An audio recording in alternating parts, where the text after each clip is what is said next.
motherfucking designer on right now. Assalamualaikum warahmatullahi wabarakatuh. Perkenalkan, nama saya Ilham Martua dari Munte dengan NIM 2103200010. Baik, di sini saya akan mempresentasikan tugas mata kuliah manajemen resiko dan bisnis. Adapun pokok bahasannya yaitu proses manajemen risiko. Subpokok bahasan yang pertama yaitu ada proses manajemen risiko, yang kedua ada dokumen manajemen risiko, yang ketiga yaitu ada peran internal audit dalam proses manajemen risiko, selanjutnya yaitu ada pengukuran kematangan. Baik, adapun manajemen risiko bertujuan untuk mengelola risiko sehingga kita bisa memperoleh kinerja hasil yang optimal. Organisasi seringkali secara sengaja mengambil risiko tertentu karena melihat potensi keuntungan di balik risiko tersebut. Manajemen risiko adalah pendekatan sistematis untuk mengidentifikasi, mengevaluasi, dan mengelola risiko dalam suatu organisasi atau proyek. Proses ini bertujuan untuk mengurangi kemungkinan dampak negatif dari risiko serta memaksimalkan peluang positif. Proses manajemen risiko biasanya melibatkan langkah-langkah sebagai berikut, yaitu yang pertama, identifikasi risiko. Langkah pertama adalah mengidentifikasi risiko potensial yang dapat mempengaruhi tujuan organisasi atau proyek. Ini melibatkan pengumpulan informasi dari berbagai sumber, termasuk pengalaman sebelumnya, analisis data, dan konsultasi dengan ahli.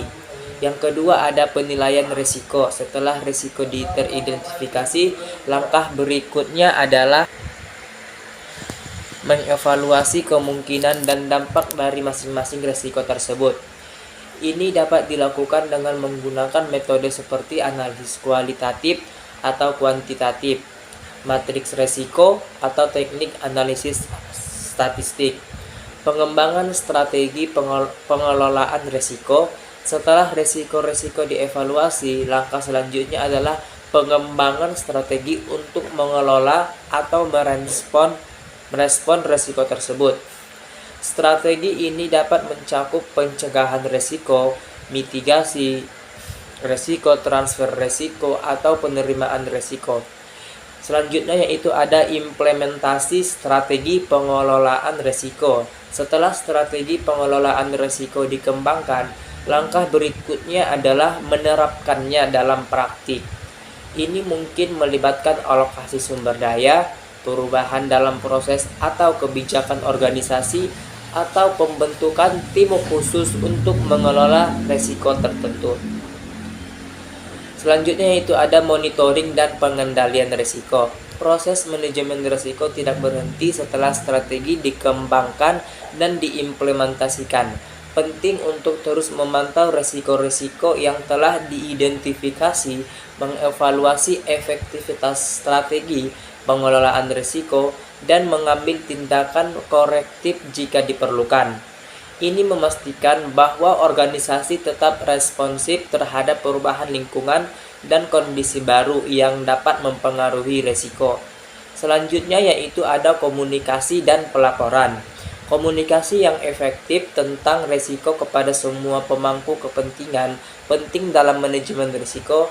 Ini termasuk melaporkan temuan, status implementasi strategi pengelolaan risiko, dan hasil pemantauan secara teratur kepada manajemen senior, tim proyek, dan pihak terkait lainnya.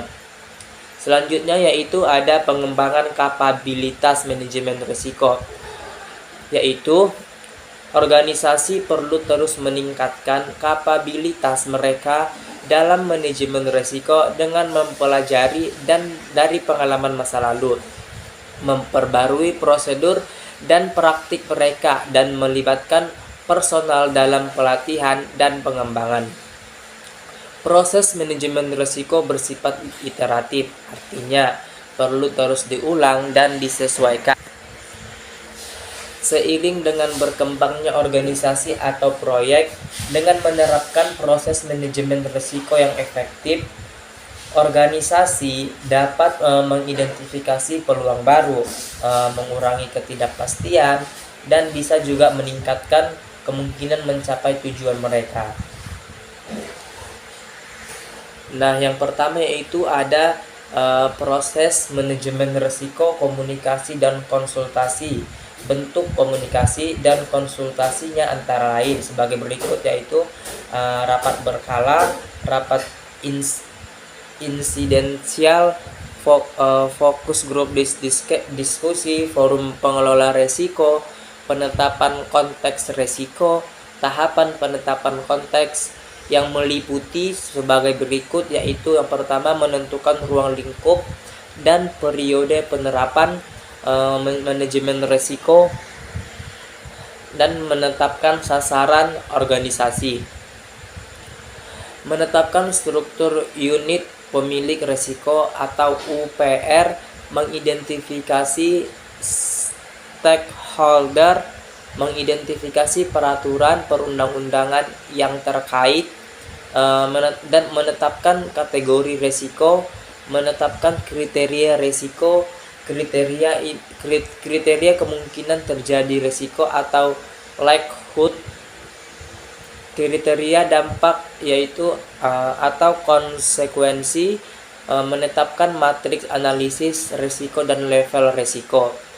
Baik, adapun manajemen risiko yaitu bisa juga adalah pendekatan sistematis untuk mengidentifikasi, mengevaluasi. Manajemen risiko adalah pendekatan sistematis untuk mengidentifikasi, mengevaluasi, dan mengelola risiko dalam suatu organisasi atau proyek. Proses ini bertujuan untuk mengurangi kemungkinan dampak negatif dari risiko serta memaksimalkan peluang positif. Proses manajemen risiko biasanya melibatkan langkah-langkah sebagai berikut, yaitu yang pertama ada identifikasi risiko, di mana identifikasi risiko ini adalah langkah pertama adalah mengidentifikasi risiko-risiko potensial yang dapat mempengaruhi tujuan organisasi atau proyek. Ini melibatkan pengumpulan informasi dari berbagai sumber, termasuk pengalaman sebelumnya, analisis data, dan konsultasi dengan ahli. Penilaian risiko setelah risiko teridentifikasi. Langkah berikutnya yaitu adalah mengevaluasi. Nah, mengevaluasi kemungkinan dan dampak dari masing-masing risiko tersebut. Ini dapat dilakukan dengan cara menggunakan metode seperti analisis kualitatif atau kuantitatif, matriks risiko, atau teknik analisis statistik. Pengembangan strategi pengelolaan risiko. Setelah risiko-risiko dievaluasi, langkah selanjutnya adalah mengembangkan strategi untuk mengelola atau merespon risiko tersebut. Risiko ini dapat mencakup mencegah risiko, mitigasi risiko, transfer risiko, atau penerimaan risiko. Implementasi risiko pengelolaan risiko. Setelah strategi pengelolaan risiko dikembangkan, langkah berikutnya yaitu adalah menerapkannya dalam sebuah praktik. Ini mungkin melibatkan alokasi sumber daya, perubahan dalam proses atau kebijakan organisasi, atau pembentukan tim khusus untuk mengelola risiko tersebut. Monitoring dan pengendalian risiko. Proses manajemen risiko tidak berhenti setelah strategi dikembangkan dan diimplementasikan. Penting untuk terus memantau risiko-risiko yang telah diidentifikasi, mengevaluasi efektivitas strategi pengelolaan risiko, dan mengambil tindakan korektif jika diperlukan. Dapat memastikan bahwa organisasi tetap responsif terhadap perubahan lingkungan dan kondisi baru yang dapat mempengaruhi risiko. Selanjutnya yaitu ada komunikasi dan pelaporan. Nah, di mana komunikasi dan pelaporan itu adalah komunikasi yang paling efektif tentang risiko kepada semua pemangku kepentingan penting dalam manajemen risiko.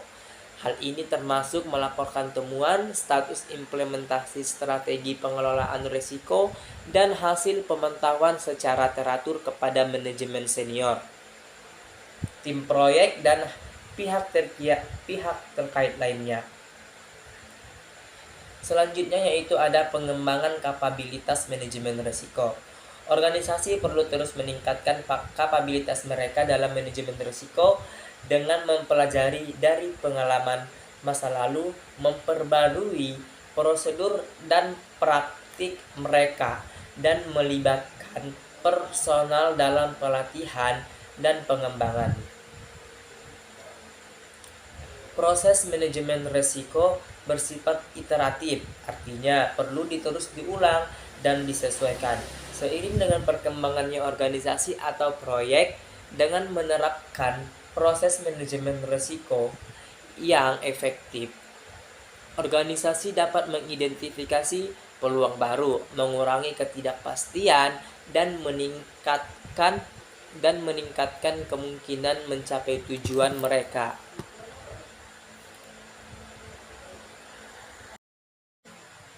Nah, selanjutnya yaitu ada dokumen manajemen risiko. Nah, yaitu dokumen manajemen risiko adalah dokumen yang mencatat semua langkah dan informasi terkait dengan proses manajemen risiko dalam suatu organisasi atau proyek. Dokumen ini bertindak sebagai panduan dan referensi untuk tim manajemen risiko serta pemangku kepentingan lainnya. Berikut ini ada beberapa dokumen yang umumnya terkait dengan manajemen risiko, yaitu pertama, kebijakan manajemen risiko adalah dokumen ini menetapkan kerangka kerja umum untuk proses manajemen risiko dalam organisasi. Hal ini termasuk tujuan, tanggung jawab, dan prosedur yang harus diikuti dalam mengelola risiko. Yang kedua ada rencana manajemen risiko, yaitu rencana ini menjelaskan bagaimana proses manajemen risiko yang akan dijalankan dalam suatu proyek atau organisasi. Ini mencakup langkah-langkah spesifik yang akan diambil dalam mengidentifikasi, mengevaluasi, mengelola, dan memantau risiko, serta jadwal dan sumber daya yang dialokasikan untuk setiap langkah. Selanjutnya yaitu ada daftar risiko. Dokumen ini berisi daftar lengkap risiko-risiko yang telah diidentifikasi selama proses manajemen risiko. Setiap risiko biasanya diberi nomor identifikasi, deskripsi, kemungkinan dampak serta strategi pengelolaan yang ditetapkan. Selanjutnya yaitu ada matriks risiko. Matriks ini adalah alat visual yang dapat digunakan untuk mengevaluasi dan memprioritaskan risiko berdasarkan tingkat kemungkinan dan dampaknya. Ini membuat dalam menentukan risiko-risiko yang perlu mendapatkan perhatian lebih lanjut atau tindakan pengelolaan yang lebih intensif. Selanjutnya yaitu ada rencana pengelolaan risiko, yaitu dokumen ini berisi detail strategi pengelolaan risiko yang telah dikembangkan untuk setiap risiko yang teridentifikasi. Hal ini mencakup langkah-langkah yang akan diambil untuk mencegah, mengurangi, mentransfer, atau menerima risiko, serta jadwal pelaksanaan dan penanggung jawab. Selanjutnya yaitu ada laporan manajemen risiko, yaitu laporan ini memberikan gambaran tentang status risiko saat ini, efektivitas strategi pengelolaan risiko yang diimplementasikan, dan rekomendasi untuk tindakan selanjutnya. Laporan ini biasanya disampaikan secara berkala kepada manajemen senior dan pemangku kepentingan lainnya. Selanjutnya yaitu ada dokumen pendukung. Dokumen pendukung yaitu dokumen lain yang mungkin termasuk dalam dokumen manajemen risiko, termasuk catatan rapat, analisis risiko tambahan, informasi tentang asumsi dan batasan, serta dokumentasi tentang tindakan korektif yang telah diambil. Dokumen-dokumen ini bersama-sama membentuk basis yang kokoh untuk manajemen risiko yang efektif dalam suatu organisasi atau proyek, memungkinkan pengambilan keputusan yang informasional dan responsif terhadap perubahan kondisi dan lingkungan. Selanjutnya yaitu ada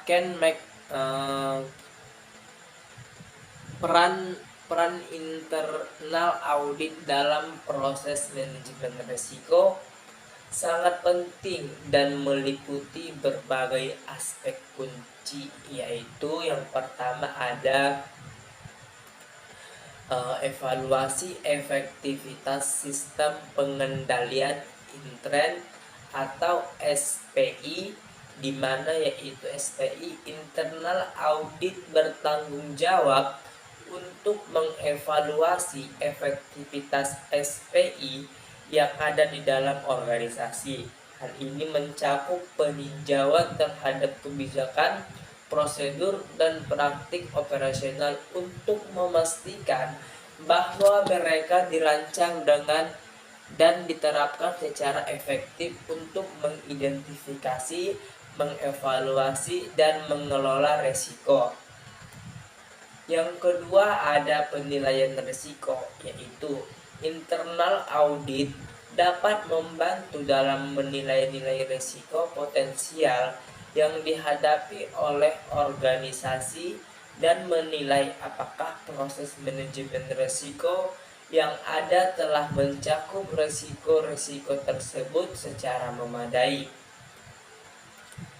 Ini mencakup mengidentifikasi celah atau kelemahan dalam manajemen, memberikan rekomendasi untuk perbaikan.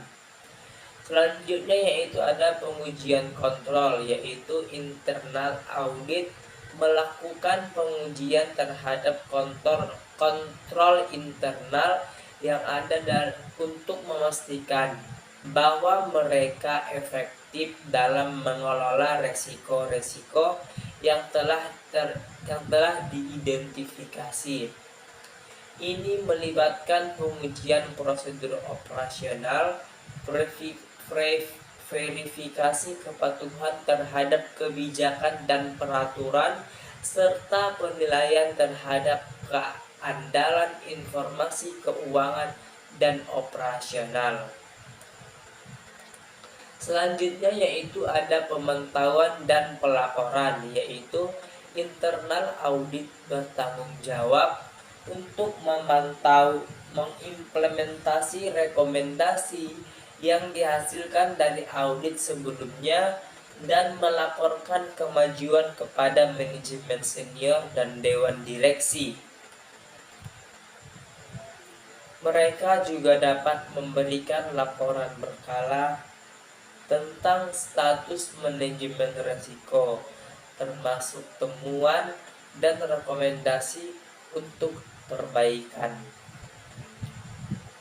Selanjutnya itu ada konsultasi, yaitu konsultasi adalah internal audit yang dapat memberikan konsultasi kepada manajemen tentang praktik terbaik dalam manajemen risiko, serta juga bisa membantu dalam mengembangkan dan mengimplementasi strategi pengelolaan risiko yang manajemen risiko adalah pendekatan sistematis untuk mengidentifikasi, mengevaluasi, dan mengelola risiko dalam suatu organisasi atau proyek.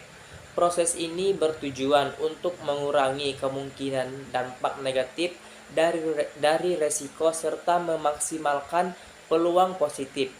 Proses manajemen risiko biasanya melibatkan langkah-langkah sebagai berikut, yaitu yang pertama ada identifikasi risiko, di mana identifikasi risiko ini adalah langkah pertama adalah mengidentifikasi risiko-risiko potensial yang dapat mempengaruhi tujuan organisasi atau proyek. Ini melibatkan pengumpulan informasi dari berbagai sumber, termasuk pengalaman sebelumnya, analisis data, dan konsultasi dengan ahli. Penilaian risiko setelah risiko teridentifikasi. Langkah berikutnya yaitu adalah mengevaluasi. Nah, mengevaluasi kemungkinan dan dampak dari masing-masing risiko tersebut. Ini dapat dilakukan dengan cara menggunakan metode seperti analisis kualitatif atau kuantitatif, matriks risiko, atau teknik analisis statistik. Pengembangan strategi pengelolaan risiko. Setelah risiko-risiko dievaluasi, langkah selanjutnya adalah mengembangkan strategi untuk mengelola atau merespon risiko tersebut. Risiko ini dapat mencakup mencegah risiko, mitigasi risiko, transfer risiko, atau penerimaan risiko. Implementasi risiko pengelolaan risiko. Setelah strategi pengelolaan risiko dikembangkan, langkah berikutnya yaitu adalah menerapkannya dalam sebuah praktik. Ini mungkin melibatkan alokasi sumber daya, perubahan dalam proses atau kebijakan organisasi, atau pembentukan tim khusus untuk mengelola risiko tersebut. Monitoring dan pengendalian risiko. Proses manajemen risiko tidak berhenti setelah strategi dikembangkan dan diimplementasikan. Penting untuk terus memantau risiko-risiko yang telah diidentifikasi, mengevaluasi efektivitas strategi pengelolaan risiko, dan mengambil tindakan korektif jika diperlukan. Dapat memastikan bahwa organisasi tetap responsif terhadap perubahan lingkungan dan kondisi baru yang dapat mempengaruhi risiko. Selanjutnya yaitu ada komunikasi dan pelaporan. Nah, di mana komunikasi dan pelaporan itu adalah komunikasi yang paling efektif tentang risiko kepada semua pemangku kepentingan penting dalam manajemen risiko. Hal ini termasuk melaporkan temuan, status implementasi strategi pengelolaan risiko, dan hasil pemantauan secara teratur kepada manajemen senior, tim proyek, dan pihak terkait lainnya. Selanjutnya yaitu ada pengembangan kapabilitas manajemen risiko. Organisasi perlu terus meningkatkan kapabilitas mereka dalam manajemen risiko dengan mempelajari dari pengalaman masa lalu, memperbarui prosedur dan praktik mereka, dan melibatkan personal dalam pelatihan dan pengembangan. Proses manajemen risiko bersifat iteratif, artinya perlu terus diulang dan disesuaikan seiring dengan perkembangannya organisasi atau proyek. Dengan menerapkan proses manajemen risiko yang efektif, organisasi dapat mengidentifikasi peluang baru, mengurangi ketidakpastian, dan meningkatkan kemungkinan mencapai tujuan mereka. Selanjutnya ada pendidikan dan pelatihan internal audit. Internal audit dapat memberikan pendidikan dan pelatihan kepada staf, tentang pentingnya manajemen risiko dan bagaimana mereka dapat berkontribusi dalam mengidentifikasi dan mengelola risiko-risiko di tempat kerja mereka.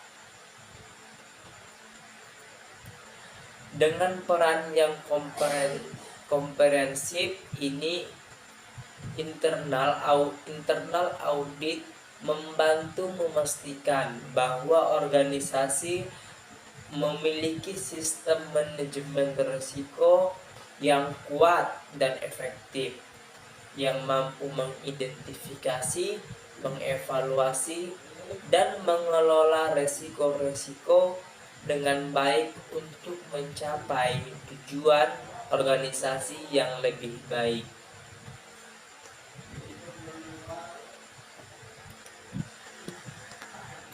Selanjutnya yaitu manajemen dan risk owner atau pemilik risiko.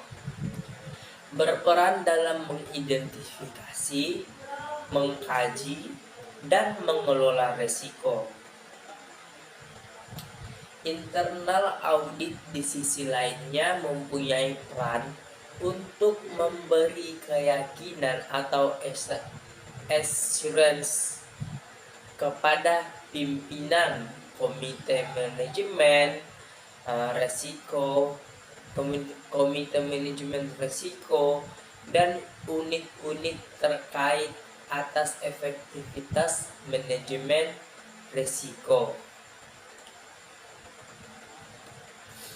Guna meyakinkan bahwa risiko organisasi utama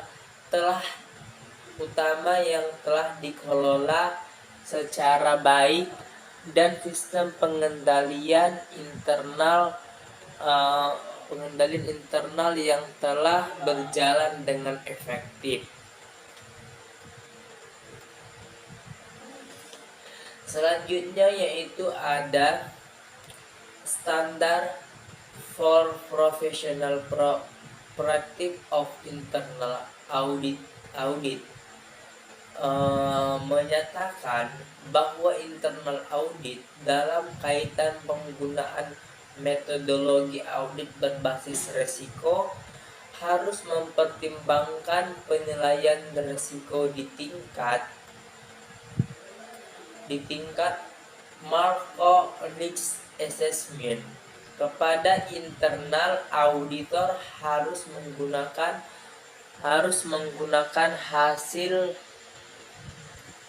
penilaian risiko dalam penyusunan efektivitas audit tahunan. Penilaian risiko makro atau macro risk assessment akan menghasilkan daftar risiko atau risk register dan peta risiko atau risiko map. Peta risiko atau risiko map merupakan acuan bagi internal audit dalam menyusun rencana program kerja atau audit tahunan atau PKAT, sehingga fokus audit menjadi lebih terarah dan sumber daya yang terbatas dapat diarahkan ke area layak audit dengan bobot risiko tinggi. Micro risk assessment. Internal auditor harus menggunakan teknik penilaian risiko dalam merencanakan setiap penugasan audit. Selanjutnya yaitu ada Project Guide yang dikeluarkan oleh The Institute of Internal Auditor, bahwa peran utama internal audit dalam memberikan keyakinan yang memadai atau assurance kepada pimpinan instansi terhadap memberikan penilaian yang objektif dan memberikan assurance terhadap proses manajemen risiko. Yang pertama yaitu ada memberikan penilaian yang objektif dan memberikan assurance bahwa resiko telah dievaluasi secara benar. Yang kedua ada mengevaluasi pelaksanaan proses manajemen risiko. Yang ketiga ada mengevaluasi laporan atas resiko-resiko utama atau signifikan, mengulas pengelolaan resiko-resiko utama atau signifikan untuk menjalankan perannya sebagaimana yang dimaksud dengan di atas.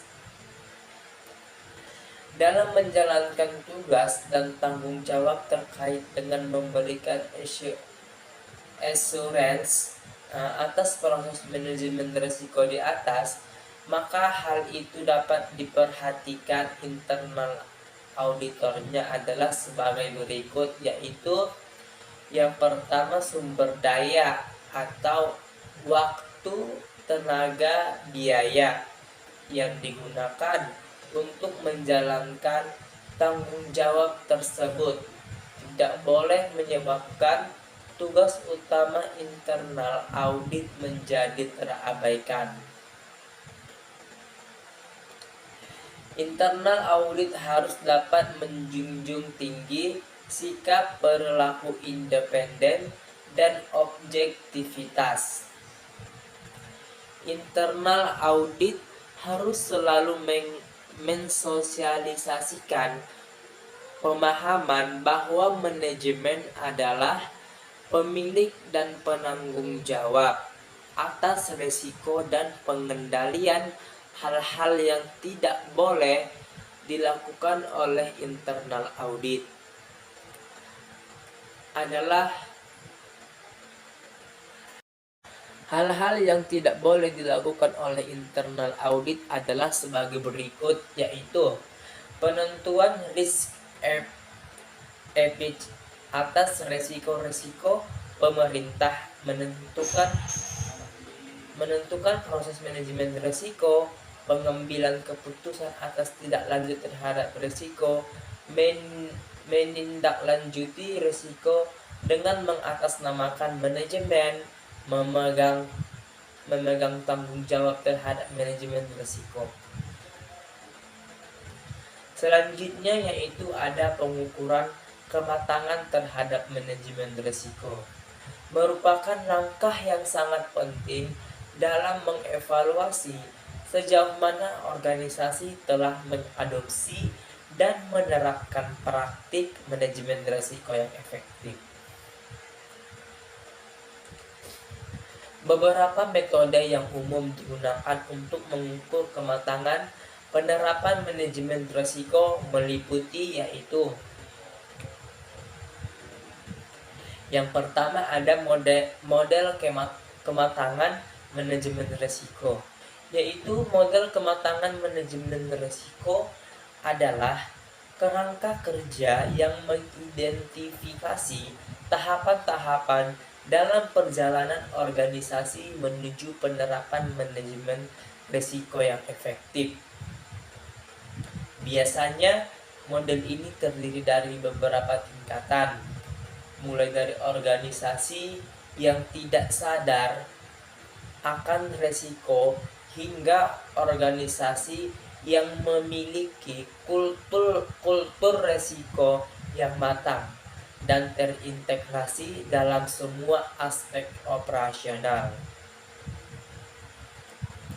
Model ini membantu organisasi menilai di mana mereka berada dalam perjalanan ini dan menentukan langkah-langkah yang perlu diambil untuk meningkatkan kematangan. Penilaian kematangan adalah proses yang sistematis untuk mengevaluasi sejauh mana organisasi telah mencapai kematangan penerapan manajemen risiko. Ini melibatkan kriteria atau indikator tertentu untuk menilai Berbagai aspek resiko seperti kebijakan prosedur, budaya organisasi, dan kompensasi karyawan. Hasil penilaian ini dapat digunakan untuk mengidentifikasi area-area yang mana perlu perbaikan. Audit internal.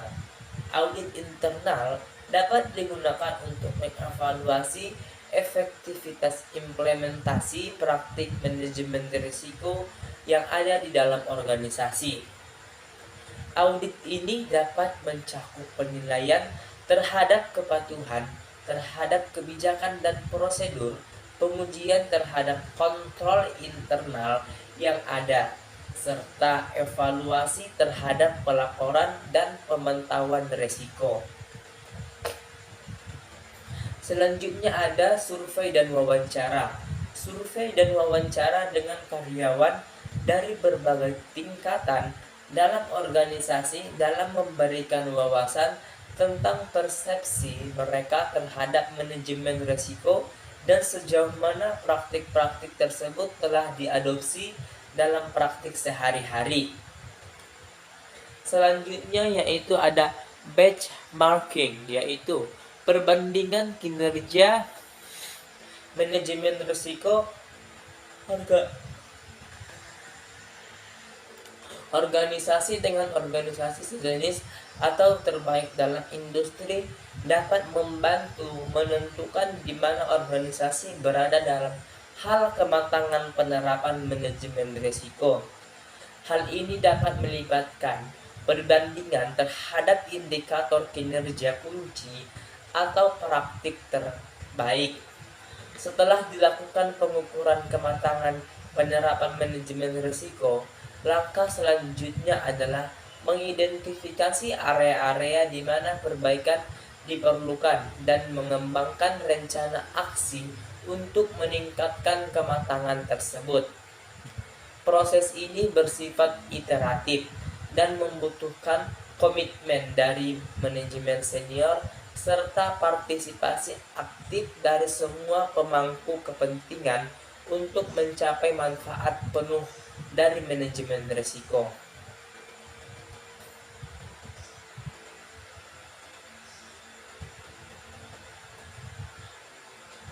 Selanjutnya ada pengukuran kematangan penerapan manajemen risiko, yaitu pengukuran terhadap tingkat kematangan penerapan manajemen risiko berguna dalam memperoleh gambaran sejauh mana organisasi menentukan, menilai, mengelola, dan memantau risiko.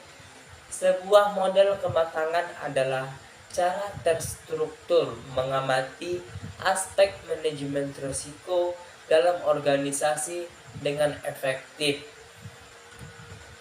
Salah satu maturity model yang digunakan dengan Enterprise Risk Management atau ERM adalah suatu proses berkesinambungan yang melibatkan seluruh bagian pengelola risiko pada organisasi dalam kerangka kerja aspek fungsional dan teknologi. Selanjutnya ada Risk and Insurance Management Sosial atau IMS adalah budaya, proses, dan alat ukur untuk mengidentifikasi peluang strategi dan mengurangi ketidakpastian. Kerja ini menetapkan metode dan konsultasi yang berkaitan dengan risiko penting untuk mencapai tujuan bisnis organisasi. Baik, selanjutnya itu ada atribut pengukuran. Dalam RIMS terdiri dari 7 pandangan. Yang pertama ada pendekatan berbasis IMR. Yang kedua ada manajemen proses IMR. Yang ketiga ada manajemen selera risiko. Yang keempat ada akar penyebab disiplin. Yang kelima ada mengungkap resiko. Yang keenam ada manajemen kinerja. Dan yang ketujuh ada ketahanan dan berkelanjutan usaha. Mungkin cukup sekian paparan materi dari saya. Apabila ada kurang dan salahnya saya mohon maaf. Wabillahi taufiq wal hidayah. Assalamualaikum warahmatullahi wabarakatuh. Motherfucking design all right now.